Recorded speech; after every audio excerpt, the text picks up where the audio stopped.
Waalaikumsalam. Mbak, Mbak Yuni, saya mau minta solusi, boleh nggak, Mbak? Oke, boleh silakan. Tapi ingat ya, setiap kali telepon masuk ke saya secara langsung dan tidak langsung, masuk di YouTube sama di Facebook. Jadi hati-hati, jangan pernah menyebut nama siapapun, termasuk namamu sendiri, karena secara langsung dan tidak langsung masuk di YouTube sama di Facebook. Kenapa, Mbak? Kok sampean telepon saya ini berkali-kali, padahal saya bilang ntar ada waktu saya akan telepon. Ada apa ini, kalau boleh tahu? Iya, saya kan di KL ya, Mbak ya, di Malaysia ya. Oh, Saya kamu di kerja Malaysia? masih, Mm-mm. ya, Terus? saya masih kerja dapat 2 bulan setengah lah itu. Mm-mm. Nah, awalnya dulu kerja itu kan saya tak ada tanda tangan kontrak. Saya Mm-mm. cuma ikut agen saya Pak lewat PT kan. Nah, Mm-mm. itu tak ada tanda tangan kontrak, sedang agen saya itu masih sepupu saya sendiri. Mm-mm. Terus? Nah, dulu perjanjiannya macam nih, saya kan ada baby, ada ibu saya yang sudah tua di rumah. Perjanjiannya macam nih, kalau nanti ada apa-apa sama ibu saya sewaktu-waktu pulang, boleh Kak, boleh. Dia cakap macam itu kan, Mbak. Mm-mm. Nah, habis itu setelah saya kerja di sini, majikan saya baik, laki-laki perempuan baik. Cuma yang tak saya kuatkan tuh ibu bapak dia. Mm-mm. Mereka yang tua, saya sadar mereka ada yang perempuan ada penyakit darah tinggi, yang laki-laki ada penyakit jantung. Mm-mm. Yang perempuan kalau ada masalah tak mau marah sama suami sebab dia ada jantung. Yang laki-laki sering marah ke perempuan. Akhirnya yang perempuan, yang ibu ini marahnya emosinya ke saya, Mbak. Mm-mm. Ada apa masalah kecil pun dia marah ke saya. Dia pun sudah bilang ke saya, kalau ada masalah apa saya marahnya ke kamu, luapnya ke kamu. Iya, saya cakap tentu. Mm-mm. Nah, itu masalahnya kerja di sana pun saya rehat kurang. Saya sudah minta jadwal istirahat sama bos saya, sudah dikasih pukul 3 sampai pukul 5 kamu boleh istirahat. Tapi kalau saya sudah istirahat, itu si ibu itu ada saja yang supaya saya bisa kerja. Nanti masuk bilik saya, dia buka pintu keras. Nah, saya bangun, mau apa ibu? Saya mau bikin kue, kamu mau bantu tak? Saya bantulah, jadi saya kan tak jadi istirahat lambat. Itu. Nah, selepas itu, dulu belum ada baby, sekarang sudah ada baby. Jadi saya urus 3 anak kecil-kecil itu, Mbak. Saya tak ada makan. Nah, makan pun saya, intinya kalau pagi saya minum susu sama makan roti. Kalau petang pukul 3 baru makan nasi. Malam belum tentu makan nasi. Itu jadi saya rehat kurang, makan pun tak terjamin. Akhirnya saya sakit. Sakit 2 hari, saya tak bisa bangun sama sekali, Mbak. Saya telepon ke agen saya, Mbak. Saya terus terang saya tak kuat. Saya mau pindah. Sudah lama saya mau pindah, Mbak, tapi tak dikasih pindah. Akhirnya terus saya diambil. Dia marah-marah ke saya, kamu seharusnya bisa sabar, bisa ini. Saya sudah cukup sabar, Mbak, kerja di sini. Sudah dimarahin, sudah tak ada area, sudah ini, saya sudah cukup sabar. Apalagi saya ada anak kecil-kecil itu, saya kurang sabar. Bagaimana? Saya bilang gitu, Mbak. Di situ, terus saya diambil. Nah, ini saya sudah di rumah agen. Saya sudah agak sehat kan, Mbak. Saya minta diganti majikan. Selepas saya ganti majikan pun, ada yang mau ambil saya, tapi itu dengan harga yang tinggi itu, Mbak. Saya bingung, kalau kamu mau pulang, kamu harus bayar uang segini. Kata dia, totalnya sama hutang saya itu ada 22 juta. Kalau saya harus pulang, saya harus kembalikan uang segitu banyak itu, Mbak. Saya uang dari mana? Sedang saya kerja di sini masih dapat 2 bulan lah intinya. Saya masih potong gaji, Mbak. Sedang saya di rumah, saya ada baby, saya ada ibu yang sudah tua. Saya kerja itu tak tenang, Mbak. Andai kan saya kerja tak dimarahin, tak selalu salah, saya mungkin bisa terimalah kerja apa, karena di sini kerja tak ada yang enak, mestilah semua itu kan susah lah, Mbak. Tapi agent saya tak paham. Dia bilang kalau pulang saya harus kembalikan uang segitu. Nah, ada orang yang mau ambil saya pun itu dia dikasih harga 7.000 ringgit itu, saya nggak tahu, Mbak, itu berapa. Nah, saya kan sedih. Ini posisinya saya sekarang sudah tidak sehat seperti yang saya datang ke sini, Mbak. Terus saya mau pulang, saya tak tahu caranya, Mbak, macam mana saya harus pulang. Kalau saya kerja di sini, saya takut saya tak kuat karena saya sekarang sudah sering pusing, sering apa itu? Sering sakit perut itu, Mbak. Karena kerja di awal yang kurang makan itu tadi. Itu pun makan yang pukul 3 itu cuma apabila dimakan orang satu pun itu masih kurang. Jadi itu bukan porsi saya lah, Mbak. Oke. Saya minta solusi sama Mbaknya itu. Saya mau pulang, bagaimana caranya, Mbak? Oke, sekali lagi nih, kalau masalah Malaysia, saya pribadi saya tidak tahu ya, karena saya pribadi tidak pernah ada di Malaysia sebagai pekerja. Jadi peraturannya seperti apa dan bagaimana saya kurang tahu ya. Saya harus bertanya juga pada orang-orang yang ada di Malaysia. Tapi mendengar dari cerita sampean pribadi itu, sampean niatnya kurang. Kalau cuman bekerja 2 bulan, itu kan kalau kamu sakit, saya nggak tahu ya. Karena menurutku adalah semangatmu yang kurang sih. Bukan karena kamu sakit. Kamu kalau masih semangat kan tetap. Saya sini pribadi sakit loh, Mbak. Saya ini posisi divonis dokter itu sakit, tapi saya tetap semangat dan nggak ada orang tahu bahwa saya itu sakit. Sakit itu kan dari pribadimu, kamu mikir bahwa kamu sakit, kamu nggak kuat. Jadi ya kamu sakit. Padahal kamu kalau memang niat bekerja dan berdoa, positive thinking, jangan di rumahnya agent menye-menye. Karena sekali lagi ini menurut pendapat saya ya. Kalau Miss Yuni salah ngomong, saya minta maaf. Tapi sudah keluar dari rumah nih, kan pantang menyerah. Kalau saya pribadi ya. Lah kalau kamu pulang nih malah punya utang. Kan pulang nggak sukses kamu. Hah? Iya. Karena itu ya sekarang pasrah dan lakukan yang terbaik. Kamu sekarang sudah mengambil keputusan ke luar negeri. Lah itu resikonya keluar negeri nggak gampang. Jadi orang-orang yang kaya dari luar negeri itu butuh perjuangan, butuh proses. Jadi kalau kamu bilang baru 2 bulan setengah, waduh. Kalau kamu di Hongkong itu sudah majikan ngomongnya lebih cerewet lagi loh itu. Iya.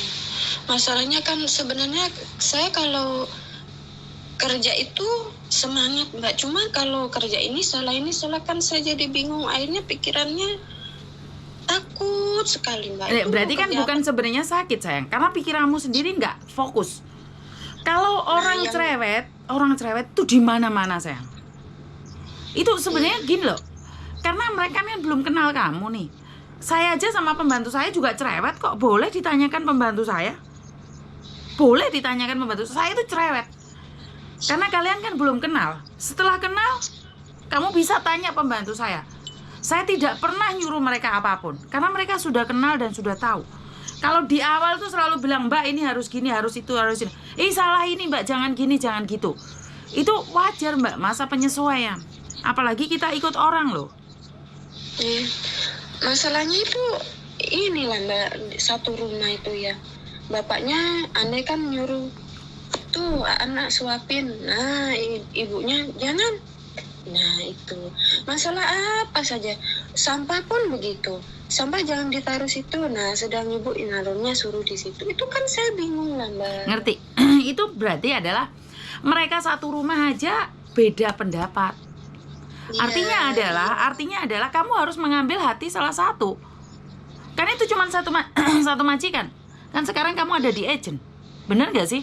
Dan agent sedang mencarikanmu. Ya yang sabar dong, yang sabar dan berdoa agar dapat majikan yang baik. Selalu positive thinking. Iya. Bener gak sih kalau Miss Yuni ngomong kayak gini, bener gak sih? Ya benar Mbak Yuni. Saya itu yang saya pikirin nih lah Mbak.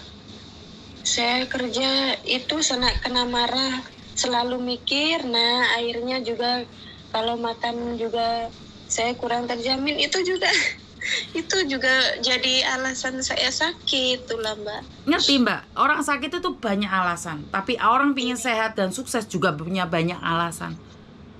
Jadi semua pada hatinya jenengan. Apalagi sampai di Malaysia ya. Saya kurang tahu prosesnya seperti apa. Tapi kalau kamu bertanya pada saya sudah keluar dari rumah, saya akan berjuang. Saya tidak akan pernah putus asa. Itu saya.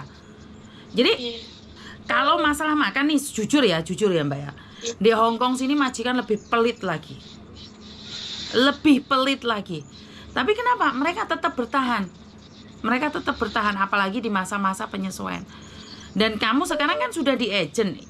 Kenapa tidak berpositif thinking aja dulu? Siapa tahu ada majikan yang lebih baik lagi. Jadi jangan muram, jangan sedih, dan jangan bilang pada diri sendiri sakit. Yang di agent sini kamu harus lebih semangat lagi. Biar orang agent itu ngelihat kamu itu punya aura bagus. Saat kamu punya aura bagus, majikan ada yang cocok, walaupun dengan harga 10.000 ya ada orang mau kamu. Ngerti nggak maksud saya? Iya, masalahnya itu kan itu Mbak. Saya kemarin kan sudah ada yang mau ambil, itu dihargai segitu. Iya, itu karena kamu selalu berbicara masalah sayang. Kan saya bilang nih, jangan berbicara masalah tapi berdoa agar auramu jadi bagus. Kamu semangat mulai hari ini, kamu berbicara pada dirimu sendiri, mengatakan pada dirimu sendiri bahwa kamu pasti punya majikan yang baik. Walaupun dengan harga 10.000, kalau orang suka kamu, dia tetap ambil kamu sayang. Ngerti nggak maksudnya Miss Yuni? Iya. Jadi kamu harus memberikan aura yang positif pada orang lain sebelum orang lain ngambil kamu. Lah, bagi orang yang auranya negatif, mukamu aja hitam, harga 5.000 itu mahal sayang. Tapi bagi orang yang punya aura positif, harga 10.000 itu murah. Nah, itu tergantung dari kamu mau aura yang mana. Kalau auramu emosi, marah, kecewa, sakit, orang yang ngelihat kamu aja dengan harga 5.000 gak ada yang mau. Tapi kalau kamu selalu bersyukur, selalu cerah, orang masuk di kantor ngelihat kamu, wah ini bagus ini, ini harganya 10.000 loh, gak apa-apa aku bayarin semuanya. Ngerti gak? Iya Mbak. Jadi sekarang masih belum ada majikan yang cocok sama kamu, berdoa aja agar ada yang cocok. Solusinya itu sebenarnya ada Mbak, semua itu senang sama saya, cuman dikasih harga segitu itu mereka. Mbak, sampean masih paham nggak dengan kata-kata saya? Saya tekankan sekali lagi. Dia suka sama kamu, tapi auramu nggak enak. Siapa yang mau bayar dengan harga segitu? Paham nggak maksud saya mulai tadi saya ngomong? Iya. Jadi jangan bilang ada orang suka sama kamu, tapi karena harga mahal mereka nggak mau. Ya namanya belum jodoh. Kalaupun harga 10.000 majikan mau dan auramu bagus, bisa kayak membuat orang seneng, mereka pasti bayar. Paham nggak maksud saya? Iya. Jadi jangan bilang ada banyak orang suka tapi mereka nggak kuat bayar. Ya nggak apa-apa, itu suruh minggir. Itu orang-orang miskin gak suruh minggir. Ya mungkin jodohmu sama orang-orang kaya seperti Datuk, kan kamu nggak tahu. Iya. Jangan punya pikiran negatif. Iya. Jadi katakan pada diri sendiri, nggak apa-apa deh. Yang penting saya lakukan terbaik, saya selalu tersenyum, saya selalu gembira, dan saya selalu bersyukur, saya selalu bahagia. Itu taruh di pikiranmu sejak kamu bangun tidur, sebelum kamu tidur. Jadi mukamu itu selalu ceria, bukan muka yang memelas lah, yang menangis lah, yang kecewa lah. Maka akan hancur. Ada 1.000 orang yang suka, tapi saat deal-dealan mereka nggak jadi ambil kamu. Ngerti nggak? Iya Mbak. Tetap semangat dan Saya yakin kamu pasti bisa. Iya, insya Allah. Mm-mm. Saya juga mohon doanya ya Mbak ya. Siap. Saya Jadi dapat kehidupan yang baik. siap. Pasti kamu bisa demi cita-cita keluargamu yang ada di Indonesia saat Iya. ini. Ya. Jangan pulang bawa Iya, utang ya sayang ya. Iya, insya Allah ya. Tanamkan dalam pikiran, jangan berkata bahwa Miss Yuni saya itu punya masalah, masalahnya seperti ini. Jangan. Tapi katakan pada diri sendiri, syukur alhamdulillah saya punya masalah, karena itu saya sekarang mendapatkan majikan yang lebih baik lagi. Untuk majikan dulu yang dulu itu nggak cocok sama saya, makanya saya disiapkan majikan yang lebih baik lagi. Jadi selalu positive thinking. Jangan dikasih aura negatif. Ngerti? Iya Mbak. Sudah paham? Iya, paham. Iya Mbak, terima kasih. Iya, oke. Sarannya. Itu Mbak, kalau ya mungkin Mbak tahu tak itu cara kalau saya boleh pulang ke Indonesia, itu Mbak tahu kan caranya? Saya pribadi saya nggak tahu Mbak. Saya sendiri saya tidak tahu. Tapi kan seperti yang kamu katakan tadi, kamu harus nebus itu kalau kamu mau pulang, bener gak? Iya. Lah ya, kan itu agentmu udah ngomong kalau mau pulang harus nebus. Iya. Berarti kan kamu mau ke luar negeri bukannya membuat kaya keluargamu, membuat miskin keluargamu dong. Iya Mbak. Iya, terima kasih sarannya Mbak ya. Nggih. Saya mau doanya juga supaya Pasti, kamu pasti bisa. Yang penting taruh di hatimu bahwa kamu bisa. Iya. Iya Mbak. Oke, sukses selalu buat kamu. Iya. Iya Mbak, terima kasih. Terima kasih. Oke, bye-bye.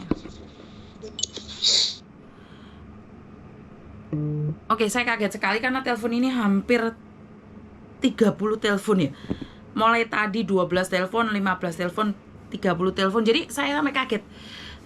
Saya kira ini Hong Kong, jadi makanya saya sebenarnya hari ini istirahat ya karena Bunda ada di sini, tapi karena saya lihat teleponnya berkali-kali, jadi saya merasa tidak nyaman. Saya penasaran, terus saya angkat, ternyata telepon dari Malaysia. Jadi buat teman-teman yang di luar sana, saya selalu berdoa agar kalian diberikan kesehatan dan niat dikuatkan ya Mbak ya. Saya pribadi yang divonis sakit, saya aja masih tegar sampai hari ini, apalagi kamu yang masih sehat. Jadi jangan mengatakan pada diri sendiri bahwa kamu sakit.